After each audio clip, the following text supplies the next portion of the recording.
Es nemāku bremzēt. Es šodien sapratu, skrituļojot, Liepājā Zirgu salā ir atvērta jauna trase, un šis perfekti sakrīt ar uzņēmējdarbību. Līdz kaut kādam līmenim tu vari operēt ar esošiem resursiem, ar esošām zināšanām, ar esošiem uzskatiem, ar esošo, savu iekšējo kapacitāti, jeb, kā es saku, identitāti. Un tad ir, ja tu gribi sasniegt jaunus apvāršņus, tev ir nepieciešams upgradeoties. Mana situācija, es nevarēju izkristuļot jauno apli, jo es nemāku bremzēt. Basics, bet esošo laukumu es varu noskatuļot, ieskrienot zālē, jo ir lēzens, es varu apstāties. Bet tur ir tik, es teiktu, priekš manis asi līkumi, ka tur es zālē nevaru ieskriet. Un līdz ar to, ko tas nozīmē arī uzņēmējdarbībā, ka tu ar esošo kapacitāti savu nevar sasniegt jaunus līmeņus. Tu vienkārši sities kā pret griestiem.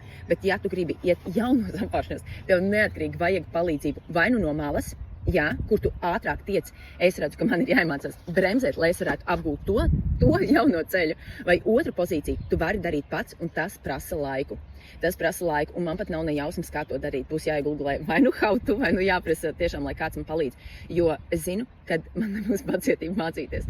Tāpēc skaidrs, ka man taisnākais ceļš būtu iet pēc palīdzības, lai man palīdz iemācīties kaut kādas nianses attiecībā uz skrituļošanu, lai es varu apgūt to jauno teritoriju, kamēr vasara vēl nav beigusies. Un to pašu var attiecināt uz uzņēmējdarbību. Cik ilgi tu esi gatava sisties pret kaut kādiem griestiem, nesasniegt to savu pilno potenciālu, kas tevī ir, mēģinot pašai operēt.